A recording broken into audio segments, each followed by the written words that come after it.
All right, good afternoon everybody and welcome to this week's webinar. I'm joined by Amanda, Natalie from Kingswim and Fiona Criaris. I'd like to start by acknowledging the traditional owners of the land on which we all meet today. For me, that is the Wurundjeri people of the Kulin Nation. I pay my respects to elders past and present. I'm going to begin with the latest case numbers and the rolling fortnight average for Victoria. Today there have been 6 new cases and the 14-day average is 8.9 in Metro Melbourne, which is some good news. Unfortunately, we're not down to the required number to move to the next step, but the Premier has alluded to some easing of restrictions to be announced on Sunday. We think it's unlikely that these are going to be as much as we hoped for, but we still nevertheless anticipate the announcements. Next, you may recall a survey that was sent out a few weeks ago about our communications. We had 138 people respond. There was an even split of staff currently at work and on stand down, and there was really good representation across recreation, shared service, Kingswim and children's programs. In the survey, we asked how you're currently receiving information, and what scored most highly was these webinars, emails and team meetings. In the open text question of the survey, you're able to provide feedback in your own words. And to summarise some of the feedback, you're happy with the information and the frequency of the webinars for now, but as things return to business as usual, you'd like to see us consider moving to these webinars to be less frequent. You also said that you wanted webinars to be relevant across all sectors. Sometimes we missed out on sectors. And look, we're really taking this feedback on board, and it's one of the reasons why we are joined by Natalie today to provide us with an update from Interstate and Kingswim, as I know we've been really heavily focused on Victoria lately because of the lockdown situation we're in.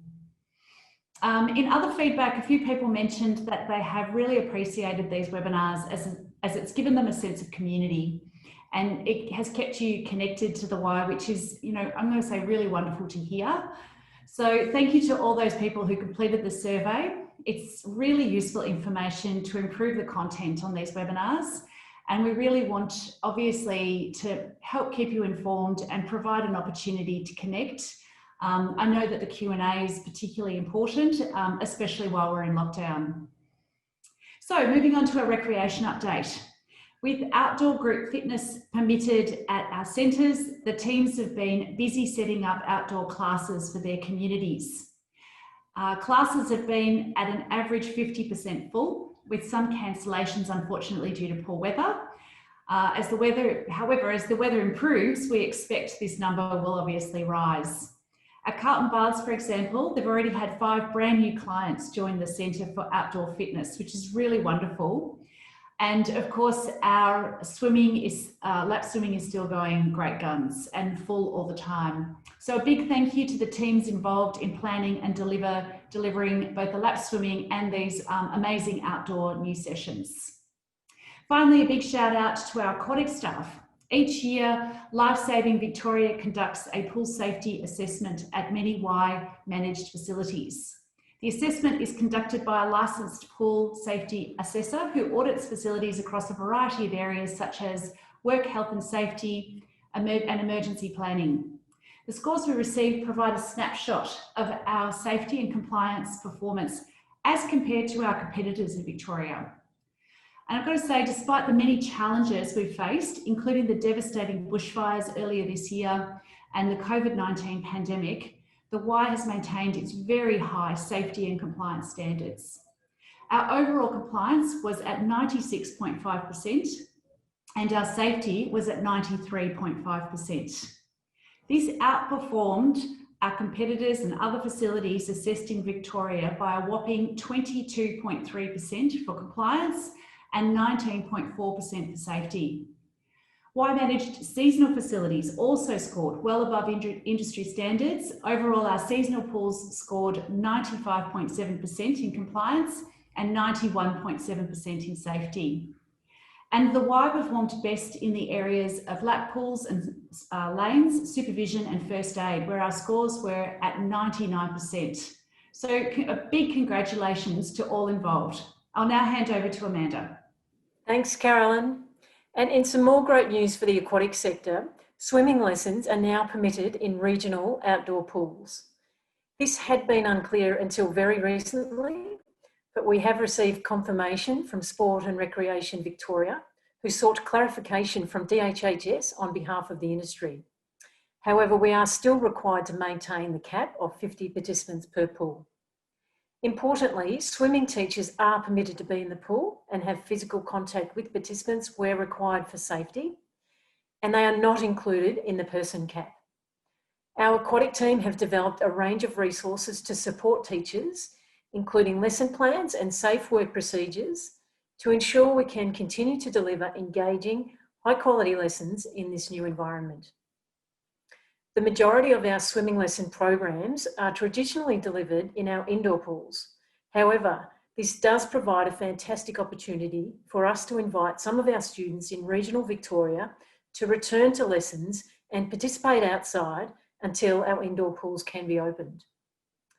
The good news is we have done everything we need to do during the shutdown so that we are ready to get started as soon as possible.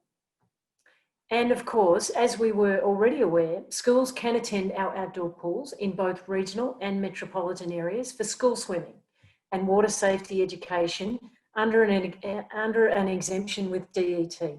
This allows them single school use access with no cap on the number of participants. We are excited to see some schools returning to our pools as early as next week. So well done to the aquatics team.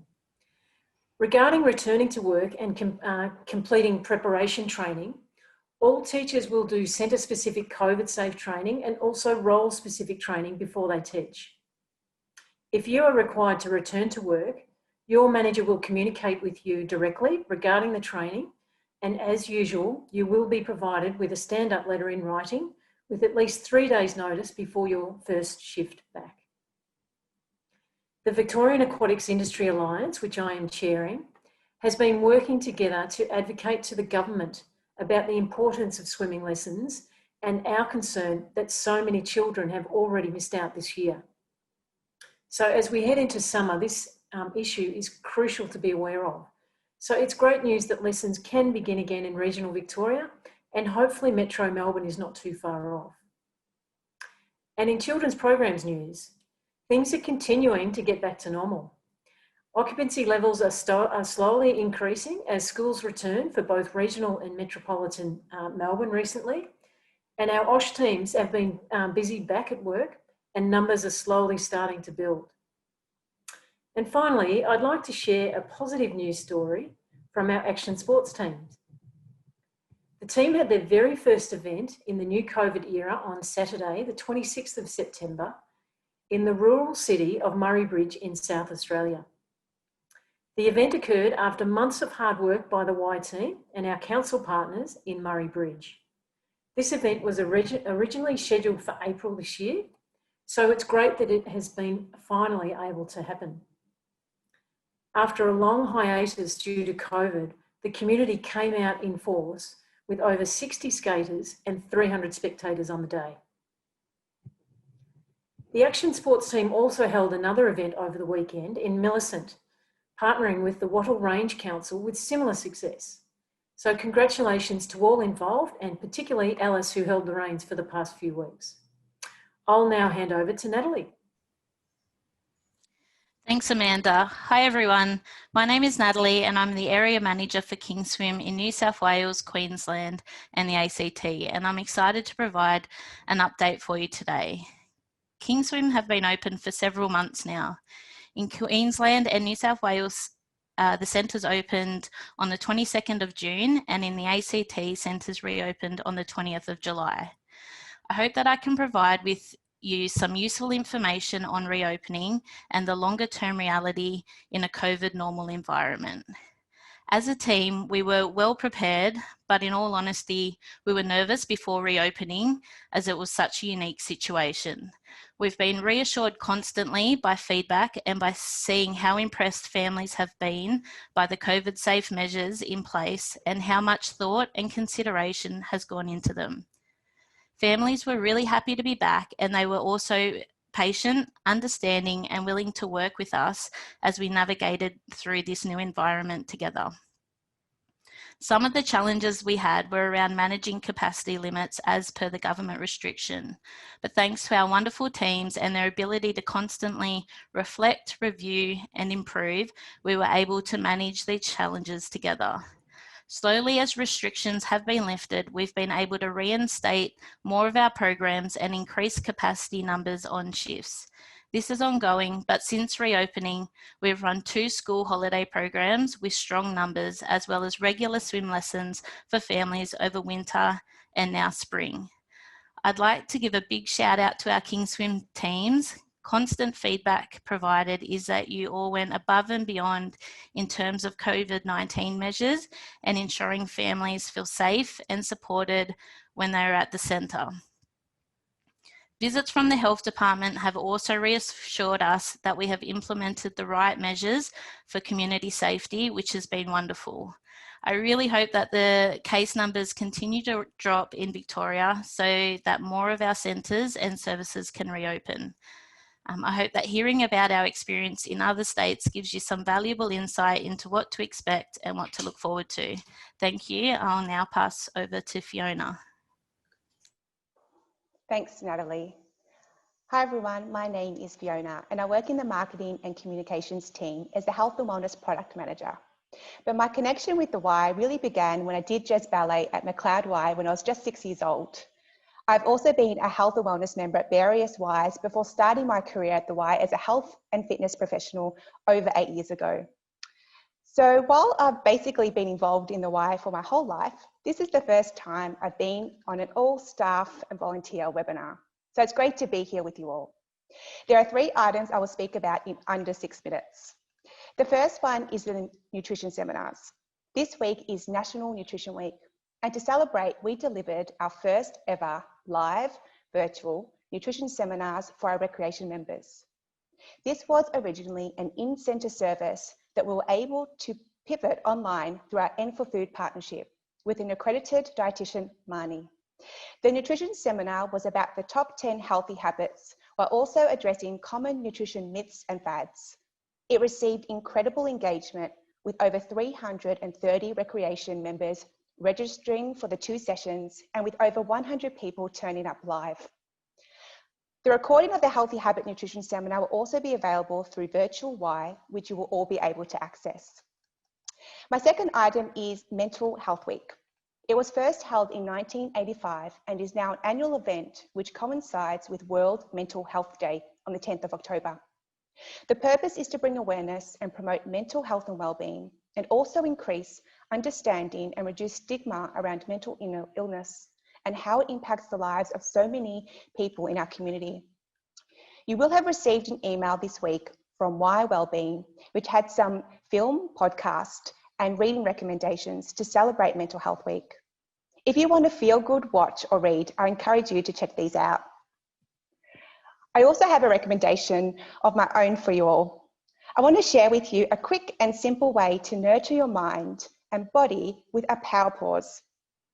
The power of taking a pause is well researched. Not only does pausing promote relaxation, a break from noise and being in an overstimulated world, it also refreshes and re-energizes you for hours. So it has this prolonged positive impact. Taking time to just be still and quiet gives your nervous system a chance to regain balance. In just 1 minute of meditation, you can completely reset your mindset, and it offers us the perfect opportunity to take a break, step away from what you're doing, breathe deeply, and recharge. This can then help with your decision-making, focus, communication, and energy levels. You can practice the power pause by scheduling 1 to 2 minute breaks every hour or whenever you feel you need to. Here, I will now guide you with a power pause with a 1 minute meditation. So if it's safe to do so, I'll get you to get comfortable and close your eyes. 1 minute together, closing your eyes if you can. And just bring awareness to your breath.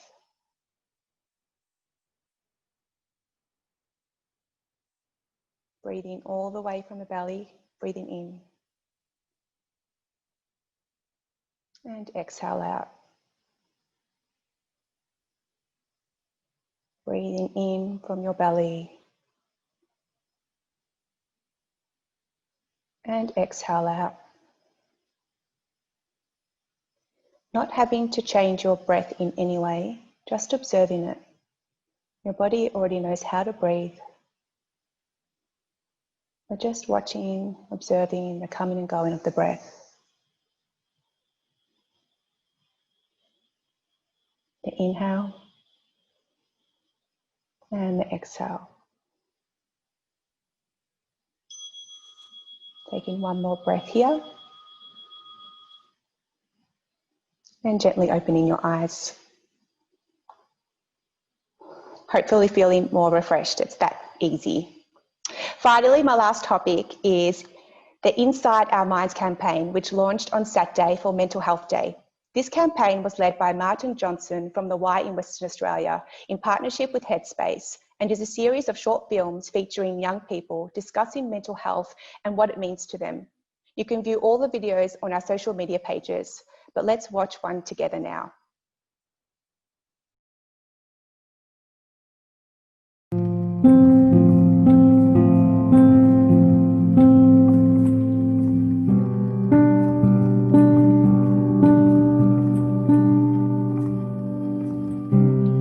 I think it's finding the balance in your life. Sometimes you have to do things you don't like, and there will also be things that you love. And I think that social media drives this idea that we have to be perfect. We have to hide all our weaknesses. We have to only represent ourselves as strong. And I think that's a bit unrealistic and fake, because it creates this dissatisfaction that we have with ourselves.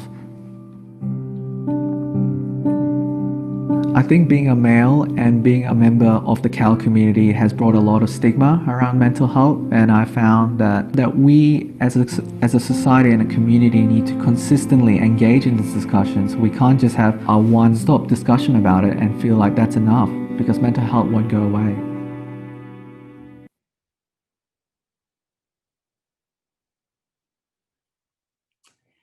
Thanks so much, Fiona. So a few questions we have now and a few comments. So firstly, thank you, Fiona. Just walked into the house. This is Jenny Hill, who works in our ELC at Croix Creek.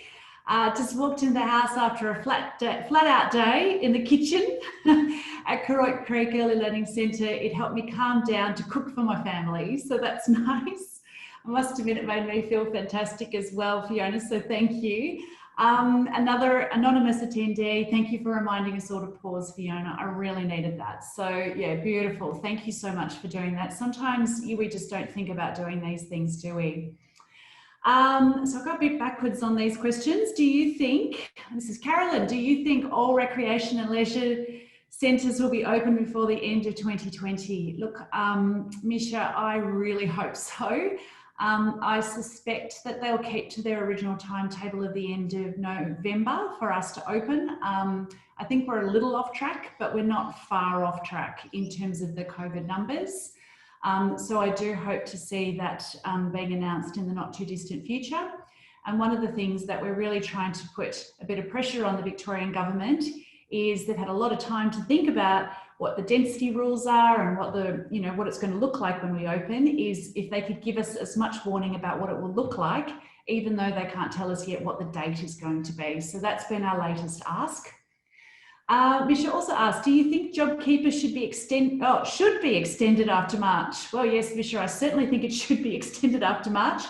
I think that the hard thing for us, JobKeeper has been brilliant for other states in terms of them recovering. And it's particularly difficult because we haven't had that opportunity here in Victoria with the second wave. So yes, I do think it should be. Do I think it will be? I'm not sure, but I do think that what will happen is if it's not JobKeeper, we will get other recovery packages from the federal government to assist us. As we've seen in children's programs, when they ended JobKeeper for children's programs, we have seen some assistance from the federal government to keep us up and running and alive. They do not want to see us, in any financial difficulty as we recover. Another big call out, congratulations to Alice and the Action Sports team. So fantastic to see communities connecting again in person. This one's for you, Amanda. Has the Y been advocating for which restrictions to be eased? If so, which ones regarding recreation? Yes, thanks, Carolyn. Absolutely. We most definitely have been advocating for restrictions to ease, and we've done that through a couple of avenues. With aquatics, as I mentioned earlier in the script, I'm chairing the Victorian Aquatic Industry Alliance, and we've got a platform of advocacy which we're taking directly to government, and that's to various departments. So that's Sport and Rec Victoria, it's to DHHS, and it's also to the Department of Education and Training. And the platform that we're advocating for is for indoor pools to be able to open under third step. The restrictions there would be one person per 4 metre square to a maximum of 50, whichever is fewer, and to increase those restrictions, or rather those gathering limits, as we move into the last step. And there's a few other items that underpin that, such as unlimited access for under 18s. So that's what we're advocating for. I'm not suggesting that that's what we're going to get, but that's certainly been our platform. And with regards to recreation, Carol and myself are connected to an industry group with other CEOs, and Kathy Parton, the CEO of Aquatics and Recreation Victoria, has been closely included in industry networking and industry roundtables that have occurred between different departments from government and industry. And so through that vehicle, through our connections with Kathy and our participation in that group, Kathy has been sending a clear message to government as well in terms of what our ideal state is. We're trying to be sensible. We're trying to ensure that we're still COVID safe. But yeah, we're really hopeful that those messages will be heard. And I don't know whether you answered this, Amanda, the change rooms for swim lessons for schools, will they be open? Thanks, Paula, for that question. So in regional pools, they are open for school groups. It has not yet been clearly defined from DHHS in Metro, but we are working closely with DHHS, and our risk team is working diligently on that as well. So stay tuned for an update shortly from Janelle and the risk team. Good news on regional though. It's fantastic, isn't it? It is, yeah. Yeah. And Natalie, has it been hard to continue operating in COVID normal, or has it become second nature?